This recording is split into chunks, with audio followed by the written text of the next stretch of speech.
Hey guys, so today we're going to be talking about the Sex in the City reboot, continuation, revival. Yes, I actually wrote this semi-script 2-3 weeks ago, and I think we're on like episode 6 or 7. Let me actually... Yep, the last episode I watched was half into episode 4. Let's see, how many episodes are there? There's only 5 episodes, so I only missed like an episode and a half.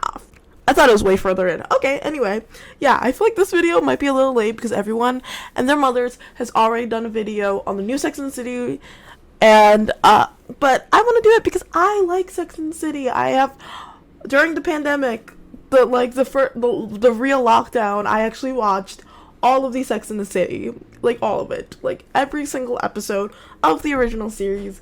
I can say I've watched it a billion times, but this time I've watched it from beginning to end. It was my first time actually doing that because I literally got HBO Max and I did it. So I have adult feelings about Sex and the City because I started watching it at an age where I probably shouldn't have watched it because my godmother really liked the show. And I always just thought that, like, the background of New York was so beautiful. And if you guys know, I'm from New York. And so I admire the city. I love how the city is filmed and, like, stuff like that. So, like, I really like the show. It's really one of my... I don't know if it's one of my favorites, but it's one of my go-to, like, New York shows. Like, Gossip Girl and this, which both of those shows have an HBO Max revival. So, yeah. Why not? Yeah. Anyway. What did I say myself? Before we get into it, if you guys don't know what Sex and the City, or just Sex and the City, the original Sex and the City was about, it was about 4 girls who live in New York City, with the main character being Carrie, and basically what happens is, every episode, because Carrie is a journalist, it would go through, like, a story, or, like, something sexual that was popular at the time, or, like, she was a sex columnist, basically, so, like, she would talk about things, and it was, like, kind of slice of life, but a sexual, adult, more HBO slice of life type of show. And, yeah.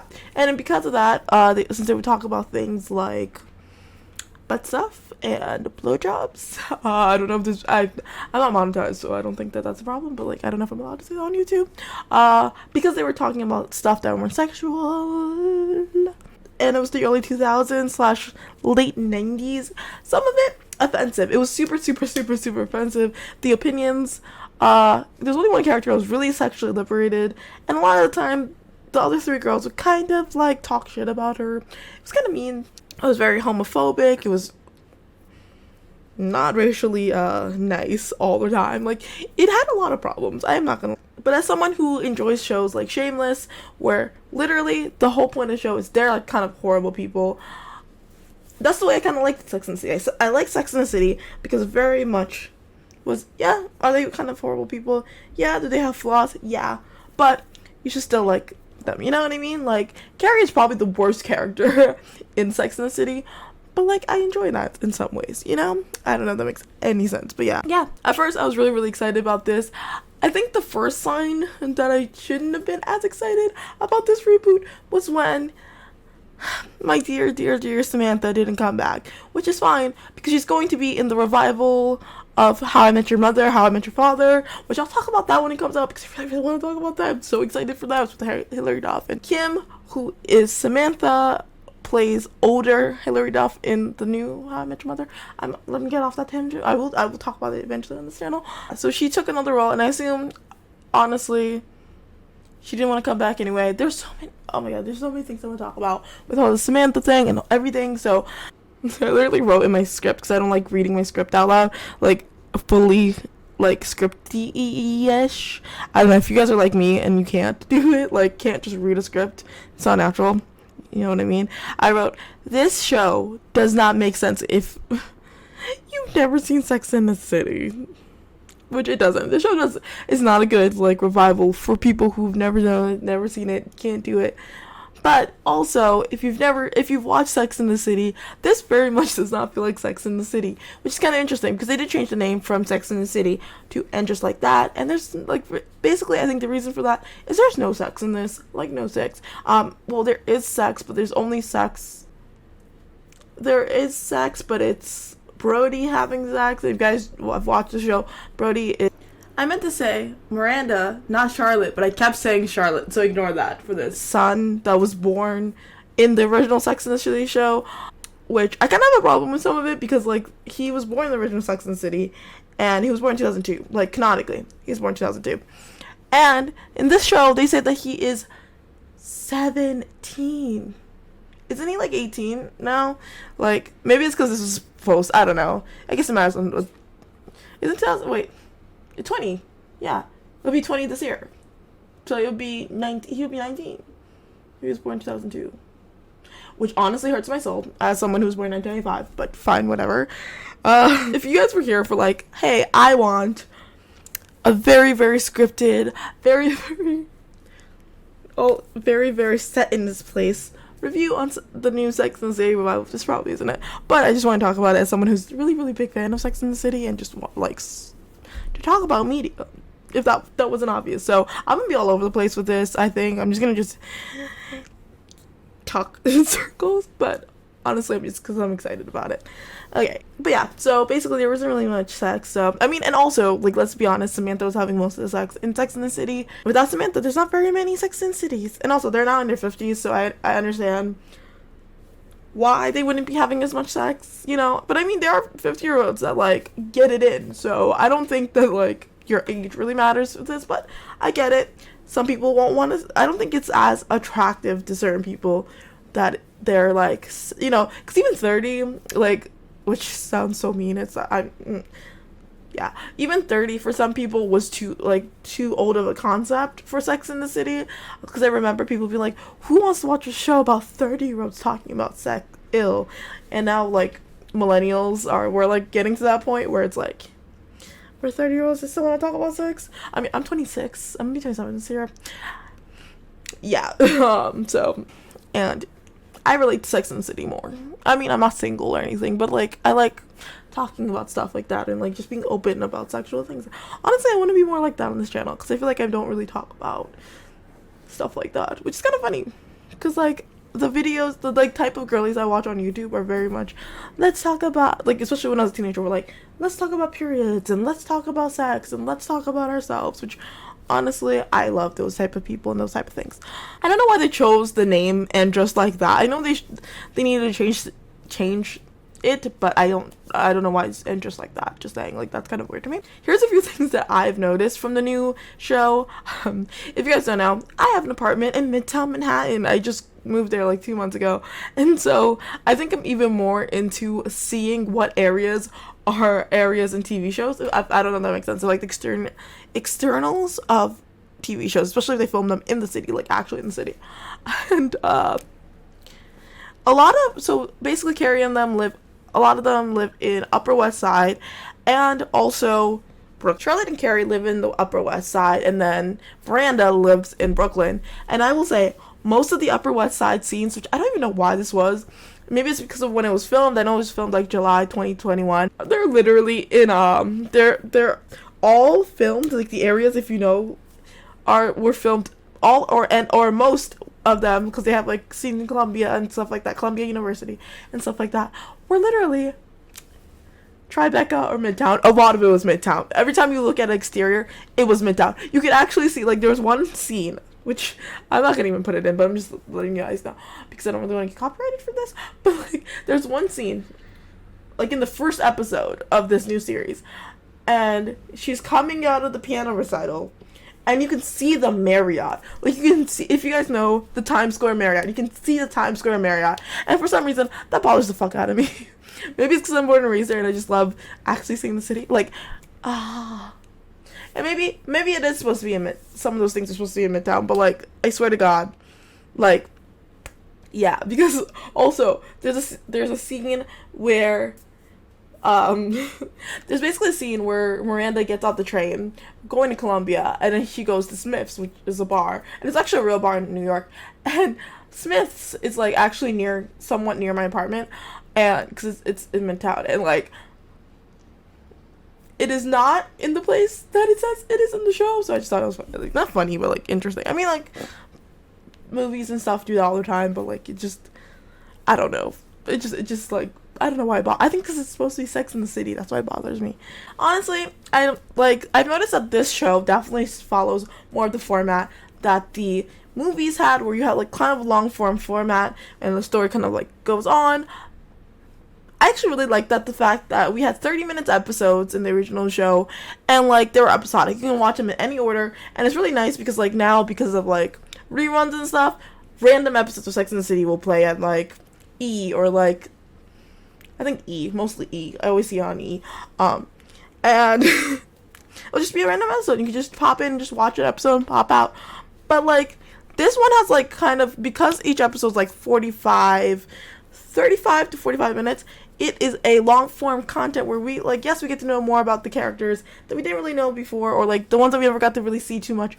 But honestly, it just isn't episodic. You have to watch each episode to understand what's going on, which don't really like, honestly. I mean, some people might be like, well, that's better, no? And it's like an ongoing storyline, but I don't know. I like that's not all shows need to have an ongoing storyline, honestly. And I miss the old format, but again, I know we're not in 1999. I think the last episode that aired was in like 2003-ish, 4-ish. So I get it. Maybe like that type of episodes don't work. But it's on HBO Max, and HBO Max is a streaming platform, and they could have just done short form. Like, it is okay to have 26 episode seasons. I hate that they don't really do them anymore, because honestly, some shows like Sex and the City do so much better with 26 episode seasons. Like, there's no, like, it's not like you have to like pay a network because it's already on a network. Like, I just don't understand why they do this. Like, I don't understand it. Let's talk about some of the, I feel like this is low key. I feel like this has been such like a kind of negative video, but it's like I thought it had, like, I think it's because I thought this show had so much potential that I'm just so disappointed in the things that didn't work out. I think that's what happened. It's because, okay, now I'm going into the things I really, really disliked, like legitimately disliked, and then we'll talk about some of the stuff I did like. Because let's end this let's end this video with a like positives. But yeah, so number one, I hate that Miranda does not feel like Miranda. Yes, Miranda is hard-headed and kind of mean sometimes, and just she says how she feels. That has been her character since episode 1 of Sex in the City, for 5 seasons, for 2 movies. She's sometimes a horrible person. They're all sometimes horrible people. Miranda's the reason why Carrie almost didn't get married to Big. Like, she does things. She does things that are annoying and bad and mean. They all do. But now, I feel like because, so if you guys don't know, the lady who plays Miranda actually ran for, like, some kind of government position in New York. MTA has been control office. He's governed like a Republican, and he's handed over massive amounts of power to the Republican Party.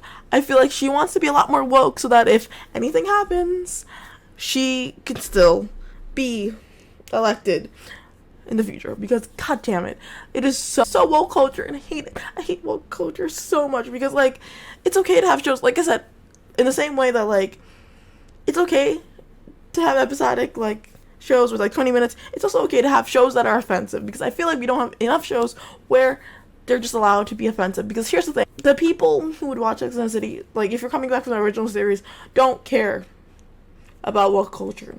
They're probably set in their fucking ways, because if they're the same age as around Carrie was in the beginning of Sex and the City, they're 30 and they're about to be 50, and so they don't care if people say BLM, and if they don't believe in it, they don't believe in it. As fucked up as that is, people aren't really changing their mind at this, like those type of people aren't going to change their mind, right? And so it's okay to have like more of a shameless stance on things, because if you guys have not seen the last season, Shameless, it did take place during COVID, so like they would say they hate masks, they don't like certain things, like how the government, like how things are being dealt with during COVID, they didn't like it, like, and it's way more honest of a look into the world right now than being like, you know, those black people that like just gotten discriminated for years. Oh my god, I care about them all of a sudden. Like, it just just doesn't feel natural. And yes, we did. Here's the thing, I know that we literally complained about there not being very many black or Asian characters in the original Sex and the City, and especially because a lot of people watched it during the pandemic, like for the first time, they were like, oh well, there's not, but we weren't asking for like, please be BLM, you know what I mean? Like, there's like this difference. I don't think they understood the difference. It's like, yes, maybe add a character or two that are black, and it doesn't, and their whole storyline doesn't have to be about teaching them about being woke, because you know what, we're tired of that. Like, black people, we're tired of it. We don't want to be like talking about like how life sucks and racism sucks and bad things happen, because we know. Like, I don't know who it's for. White people don't want to hear it either, because, like, let's be honest, like, the white guilt thing, no one wants to, like, really hear about it, and it just, I don't know, it puts kind of a damper. It kind of puts a damper on the whole show, and it really fucking sucks. And I feel like, and I know someone's gonna be like, you're not even black, but yeah, I'm half black, and I am allowed to be in this conversation.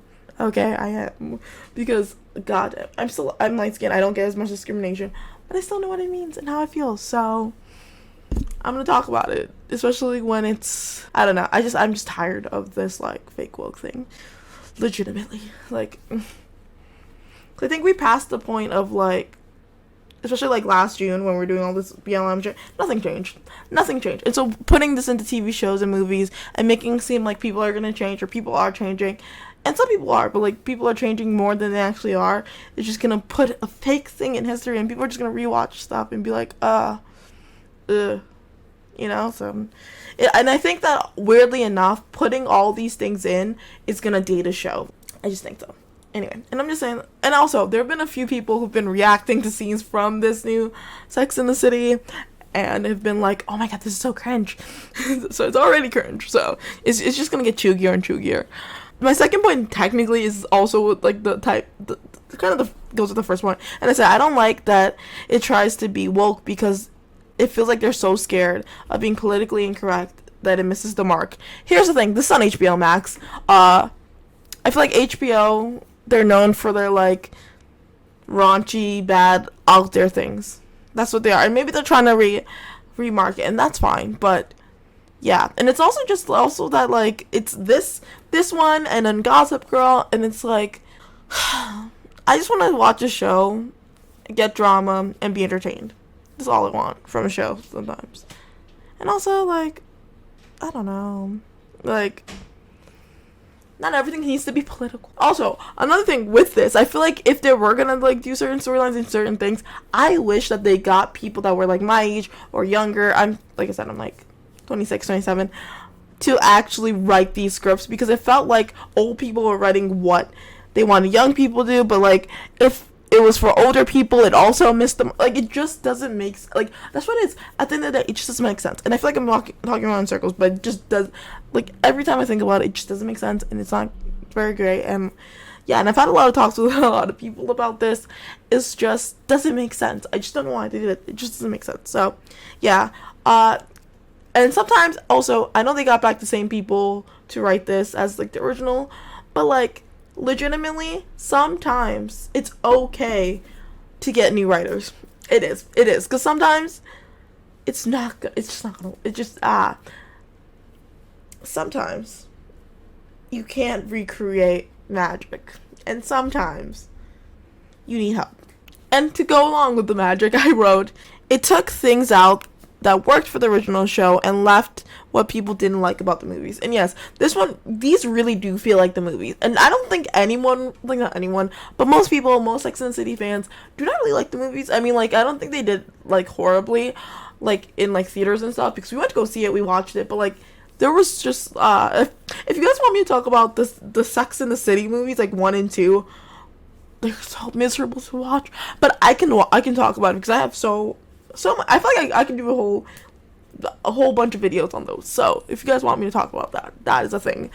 Okay. I feel like everyone's talking about the podcast. If you guys don't, if you haven't watched, I feel like this is the type of video that if you didn't watch the episodes, none of this fucking makes sense.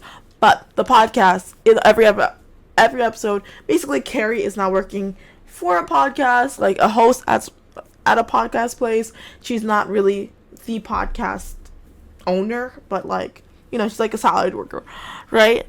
And then the main host is the girl from, I'm not sure what their pronouns are, but they played Torres in Grey's Anatomy. You have Bobby Lee from like Mad TV fame, and like honestly, like, so there was this chance of like, especially if someone's from Mad TV, right? Like there was a chance to make it more entertaining and make it like very much more old school, because If you ever see Bobby's jokes, it's pretty like old school. Like he's not very. I haven't watched him in a long time, but last time I've seen like his like podcasts and stuff, it just feels like he's a lot more like out there humor, and I feel like they don't use him as well. But honestly, in general, they could have just scrapped the podcast. I feel like, yes, she's old, right? And the idea of her doing her own podcast might be kind of hard.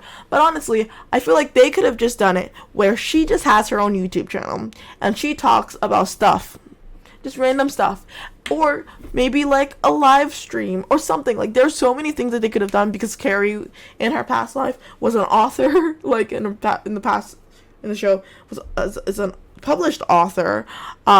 She had a column, you know, in like a newspaper. She must have a cult following in some way, shape, or form if she was that, you know, like that big. And also in like, I think she was in Vogue or something in the Sex and the City movie. So how is it that she doesn't have enough fame to carry herself? You know what I mean? Or is it just, oh, she's old? But even then, I feel like she could have made her own team and made her own thing, and that way she wouldn't have to talk about like shit that she didn't want to talk about. Like there's just so many ways that they could have done it better. Like, I feel like they just wanted to I feel like some of the things were done so they can. Oh, I just punched myself in the face. I feel like some things were just done so that they can just introduce more characters, and it just wasn't it. Okay, so a lot of the characters fall flat, and also, like I said, I'm still on half of episode 4. So maybe I'm wrong. Maybe it'll change, but yeah, as of right now, from episodes 1 and to 4 until like the halfway mark. That is how I feel. Also, I did not feel like I was this passionate about this new revival until I looked, and I've been talking for 26 minutes. So, I'm apparently very, very passionate about this, and I don't think I'm even fully through. So, another note that I put is the timeline makes no sense. Yeah, this one's just a stupid nitpick, but basically, if, let's say, like when Big died, right? If they make it seem like at the same time of the recital he was having his heart attack, and that she could have saved him if she just left it a little earlier. But if she was walking, even if it was an Upper West Side, if she was walking from the place to their house, unless it's really close, he still would have died. Unless they left early, which they did talk about. They were like, if I just left early, that I understand. But the whole, if I walked faster, if I did this, that doesn't make sense to me. Because, like, you know what I mean? Like, even if you New York walk, I don't think that you were going to be able to save that man. Just saying, that man was dead. Okay. And I guess I'll segue that. I didn't have this on my list, but I forgot to write it on my list.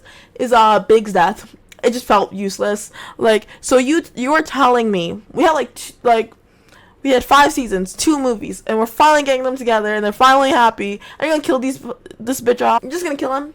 Like, honestly, I thought that, because I knew that someone was gonna die in the first episode. I thought they were gonna kill Samantha. It would have made more sense to kill Samantha. It really would have. Because she doesn't want to be on the show anymore. She had breast cancer in the past. Canonically.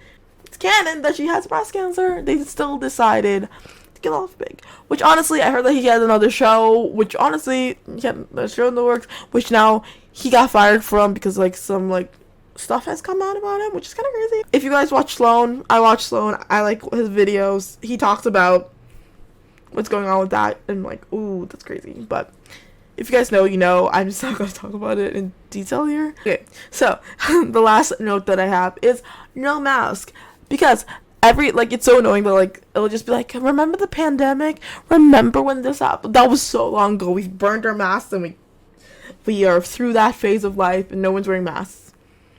I just wish they would wear masks on trains and stuff. Like, just wear masks. I just wish they were wearing masks. Am I really that picky about it? No, but I'm just saying, I wish. Yeah, because if they're gonna say that COVID exists in this universe, but it doesn't exist in the way it exists in I'm still dealing with it, and I'm still traumatized, so I need... Yeah, and I'm also in New York, so I need you to wear masks. But I understand. But, like, here's the thing. Some shows literally wear masks in the shows. Like Grey's Anatomy. People have masks and shit on the shows, and they can still get audio. So I feel like there's ways. They're just not trying. Anyway, let's start with the things I liked. I realized that I never finished the script, so I didn't actually write all the stuff that I enjoyed, But I wrote 2 things I enjoy, which I hope that they continue throughout the series. And so I like Rose. Rose is Charlotte's daughter. It's her birth daughter because she has one who's adopted from China, which is our token Asian girl, and then Rose. And so yeah, I actually really like Rose. I think Rose, the great character. I think she looks so much like Charlotte. Like, they look like they're actually related, and apparently they're not. Like, that's a perfect casting, and it's beautiful. Yeah, and so far I like her character, and I want to see more. Yeah, and then the second thing, which is related to this first thing, I said Charlotte cares so much about gender roles being ladylike, and the concept of possibly having a trans or non-binary child is a very interesting concept to me, because if you watch her like in the original series, and like from how she is and how like women shouldn't do that, men shouldn't do that, she's very much that kind of character, who's kind of uptight and stuff like that. I want to see the struggles that she may go to as being a parent of a child who is just the exact opposite of that, which I think is very, very interesting. And here's the thing, like I said, I don't mind like for things like this being woke. I just think that like, because this is like, I don't know, like Degrassi's done a non-binary before, and like trans before, and I think it's a very interesting concept, and I actually enjoy that. Yes, they should hire, I don't know if the girl is non-binary or trans or what their pronouns are or anything, but yeah, so I mean, we should use actual people from those communities, but you know, if it brings awareness and seems like a good storyline, then why not? Why not? I am out of breath because I've been literally screaming about this show for the last 30 minutes. I've talked almost as long as an episode of this show. So, yeah. Yeah, so if you guys want me to do a follow-up video to this when all the episodes of the first, well, technically I know that they're doing, I think they're doing, is it 5? I don't actually really know how they're doing it. I'm pretty sure they're doing half seasons. Season finale? I don't know. We'll see. We'll see when the rest of this half, like, because I know they do like mid-season break, so I don't know if they're gonna just cut it off at like 5 or 10. But yeah, I will talk to you. We'll talk about it more. Maybe I'll do more videos on this. Maybe I'll talk when the whole season's out. I don't know. I don't know when I want to do another video. Maybe I'll never do another video on this because I'll forget about it. But yeah, hopefully you guys enjoyed this video. I'll talk to you guys in the next video, and bye.